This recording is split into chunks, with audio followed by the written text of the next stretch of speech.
Baiklah, Assalamualaikum warahmatullahi wabarakatuh. Alhamdulillah, Waalaikumsalam warahmatullahi wabarakatuh. Alhamdulillah, Rabbil Alamin, wassalatu wassalamu ala asrofil anbiya'i wal mursalin, wa ala alihi wa sahbihi rasulillahi ajma'in.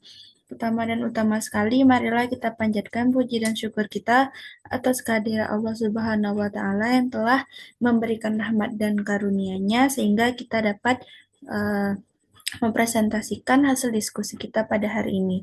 Baiklah, kami dari kelompok 8 akan mempresentasikan hasil diskusi mengenai kewibawaan dalam pendidikan. Sebelumnya saya sebelumnya yang terhormat Ibu dosen pengampu Dr. Randa Eldarni MPD dan teman-teman sekalian. Baiklah, sebelumnya saya akan memperkenalkan anggota kelompok saya terlebih dahulu. Yang pertama ada Rizatul Azara. Kemudian yang kedua saya sendiri Salwa Efra Febi. Selanjutnya ada Sally Febriani dan yang terakhir Siti Afifah. Baiklah, penjelasan materi pertama yang akan dijelaskan oleh Sally Febriani. Kepada Sally dipersilakan.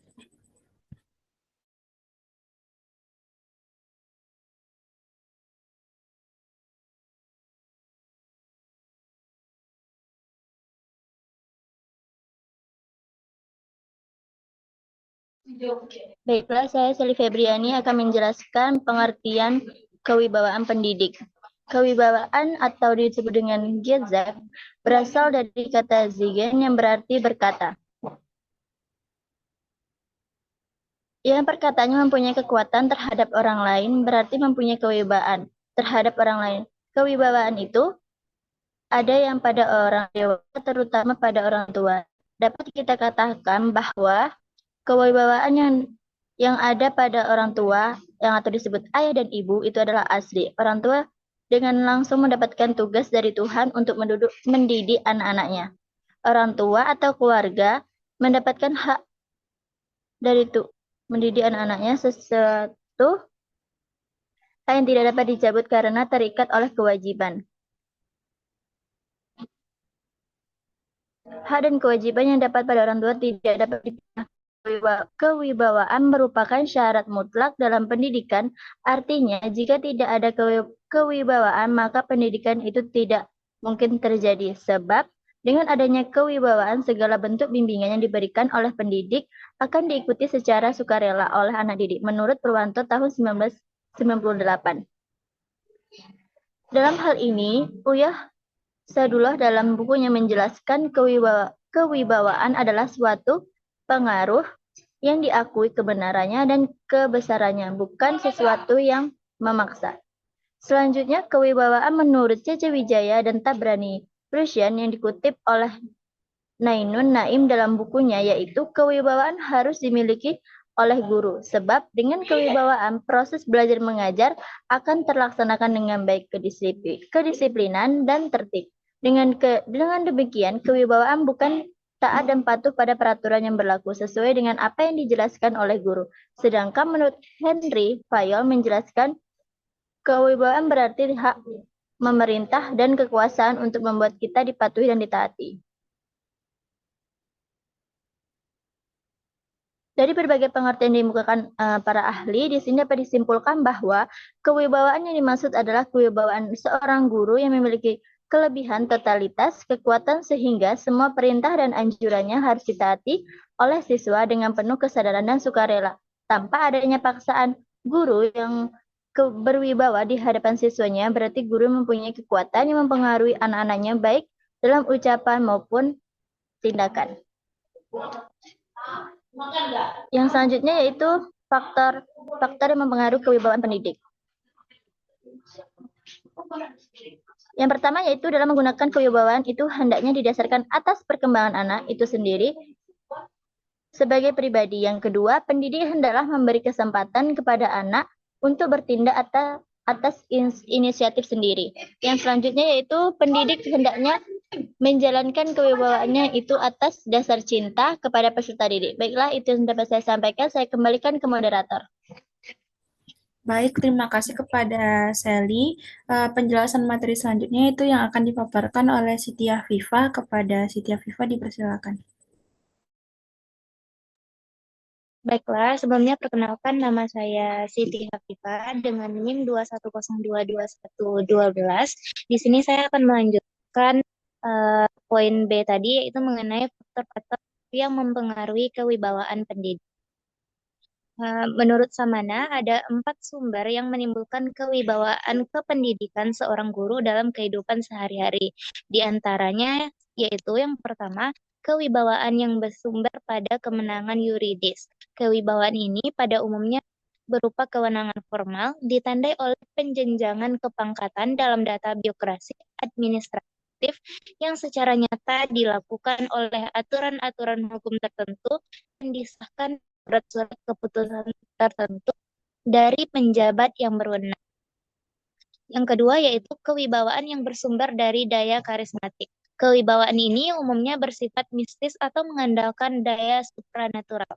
Yang ketiga yaitu kewibawaan yang bersumber dari kekuatan fisik. Kewibawaan serta kuasa yang mulanya bersumber pada kekuatan fisik ini dapat juga melindungi kepentingan umum dan hak-hak kemanusiaan yang universal. Tetapi dalam kondisi yang jelek, kewibawaan serta kuasa ini mudah tergelincir ke situasi mementingkan diri sendiri atau golongan sendiri, atau maksud juga egoistis, dan bahkan sering diikuti tindak intimidatif, diskreditasi, dan ketidakadilan serta tiranis. Yang keempat yaitu kewibawaan yang bersumber dari daya keutamaan pribadi atau kewibawaan pedagogis. Seorang guru hendaknya memiliki kewibawaan pedagogis yang bertumbuh pada keutamaan pribadi dan bobot kompetensinya, yang secara nyata guru menjadi teladan hidup terhadap siswa-siswanya. Guru juga harus bersemangat untuk membantu perkembangan diri siswa ke arah yang lebih baik, bersik tulus dalam pergaulan serta tugasnya, memiliki kecakapan keguruan yang berdasarkan keilmuan, dan pergaulan yang lebih luas serta berperan sebagai warga negara yang baik. Selanjutnya, poin C, yaitu implikasi kewibawaan pendidik dalam praktik pembelajaran. Kewibawaan pendidik dalam praktik pendidikan memiliki implikasi penting, terutama dalam membentuk karakter siswa dan menciptakan suasana belajar yang kondusif. Guru yang berwibawa mampu menjadi panutan dan menjaga disiplin, sehingga siswa lebih menghormati proses belajar nilai-nilai yang diajarkan. Namun, tantangan bisa muncul ketika kewibawaan tidak diimbangi dengan komunikasi yang baik yang dapat menghambat hubungan positif dengan siswa. Penerapan kewibawaan ini penting untuk mencapai tujuan pendidikan dan mengatasi masalah perilaku siswa seperti bullying dan kurangnya rasa hormat.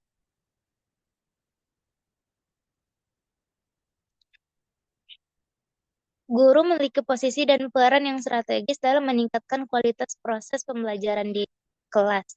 Guru yang efektif antara lain ditandai dengan 5 pokok karakter perilaku, yaitu kejelasan dalam memberikan materi pembelajaran, menguasai teknik penyampaian materi, berorientasi pada perkembangan siswa, menekankan kepada proses pembelajaran atau keaktifan siswa, dan berorientasi pada kesuksesan siswa. Namun dalam hal lain ada terdapat beberapa poin keefektifan guru. Yang pertama yaitu untuk meningkatkan motivasi belajar siswa. Yang kedua menumbuhkan rasa aman dan percaya diri pada siswa. Yang ketiga mendorong teladanan dan nilai moral. Yang keempat membangun komunikasi efektif dan relasi positif. Yang kelima meminimalisasi konflik di kelas. Dan yang terakhir yang enam yaitu meningkatkan efektivitas pembelajaran. Demikianlah penyampaian materi dari saya. Saya kembalikan kepada moderator. Terima kasih.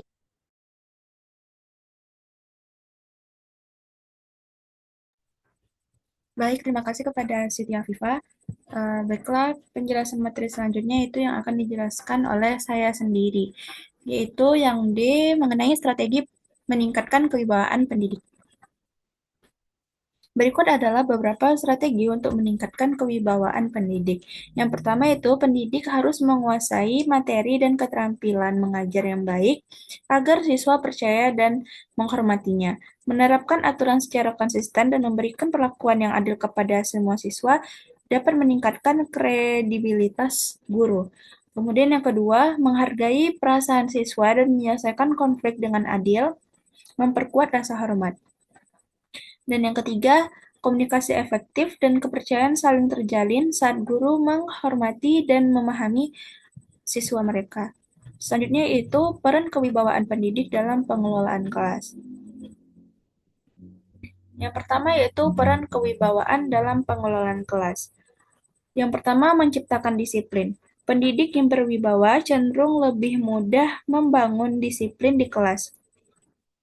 Peserta didik akan menghormati aturan yang ditetapkan dan merasa terdorong untuk mengikuti arahan karena ada rasa hormat dan kepercayaan. Kemudian yang kedua, menjaga fokus dalam motivasi siswa. Pendidik yang tegas dan konsisten membuat siswa tetap fokus dan termotivasi. Kewibawaan juga membantu pendidik untuk mengatasi gangguan yang mungkin timbul dalam proses belajar mengajar. Selanjutnya itu membangun hubungan yang positif. Kewibawaan tidak selalu berarti bersikap otoriter. Pendidik berwibawa biasanya memiliki hubungan yang lebih baik dengan siswa karena mereka mampu menunjukkan ketulusan dan perhatian yang mendorong siswa untuk merasa dihargai. Selanjutnya itu ada strategi membangun kewibawaan dalam kelas. Yang pertama, penyampaian yang jelas dan tegas. Pendidik harus mampu mengkomunikasikan harapan, aturan, dan instruksi dengan cara yang jelas dan tegas. Kemudian yang kedua, konsistensi dalam tindakan. Pendidik berwibawa selalu konsisten dalam penerapan aturan dan harapan sehingga siswa memahami bahwa ada kesamaan perlakuan yang berlaku. Selanjutnya yaitu membangun empati dan sikap peduli. Dengan menunjukkan empati dan kepedulian, pendidik bisa membangun kewibawaan berbasis hubungan positif, di mana siswa merasa didengarkan dan dipahami. Baiklah, sekian penyampaian materi dari saya. Penyampaian materi selanjutnya yang akan dijelaskan oleh Rizatul Azhara. Kepada Rizatul Azhara, saya persilakan. Baiklah, terima kasih kepada moderator. Saya akan melanjutkan penjelasan selanjutnya, yaitu tentang tantangan dalam membangun kewibawaan pendidik.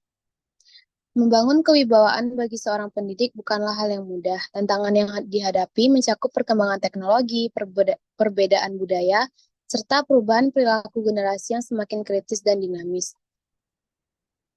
Berikut ini adalah beberapa tantangan utama dalam membangun kewibawaan pendidik. Yang pertama yaitu perbedaan karakter siswa. Setiap siswa memiliki latar belakang, nilai, dan karakter yang berbeda. Hal ini membuat pendekatan kewibawaan yang efektif pada satu kelompok siswa mungkin tidak sesuai untuk yang lain. Pendidik harus memahami dinamika kelas dan menemukan keseimbangan antara ketegasan dan fleksibilitas dalam berinteraksi dengan siswa yang berbeda karakter. Yang kedua, perkembangan teknologi dan media sosial. Di era digital ini, siswa memiliki akses mudah ke informasi dari berbagai sumber. Hal ini dapat mempengaruhi persepsi siswa terhadap otoritas pendidik.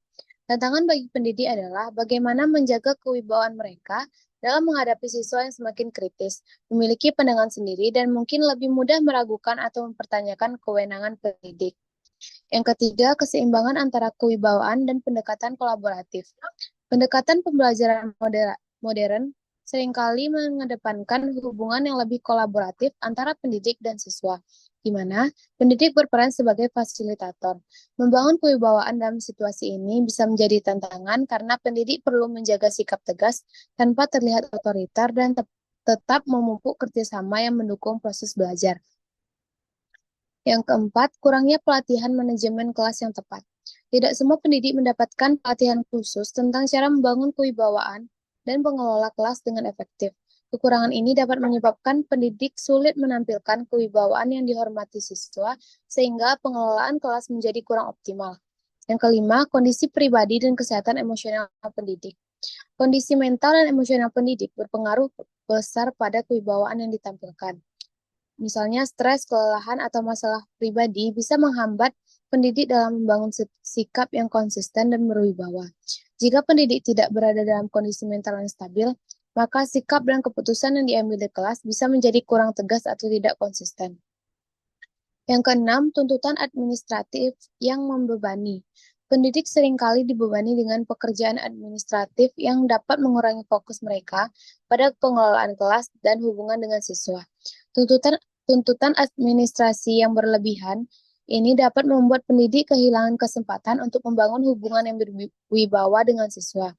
Yang ketujuh, tekanan dari orang tua atau lingkungan sekolah. Kadang-kadang tekanan dari orang tua atau kebijakan sekolah membuat pendidik merasa terbatas dalam penegakan aturan. Jika pendidik terlalu sering dipengaruhi oleh tuntutan eksternal, kewibawaan mereka di hadapan siswa bisa terganggu. Misalnya, ketidakmampuan pendidik untuk menegakkan disiplin yang telah disepakati dapat membuat siswa merasa aturan di kelas kurang tegas. Yang kedelapan, perubahan kurikulum dan kebijakan pendidikan. Kurikulum atau kebijakan yang terus berubah menuntut pendidik untuk menyesuaikan diri dengan cepat, yang bisa mempengaruhi kewibawaan mereka di mata siswa. Misalnya, pendekatan yang terlalu sering berubah dalam metode pengajaran dapat membuat siswa merasa kurang yakin dengan ketegasan pendidik. Penjelasan terakhir yaitu tentang kolaborasi dan dukungan dalam membentuk kewibawaan pendidik. Kolaborasi dan dukungan sangat penting dalam membentuk kewibawaan pendidik.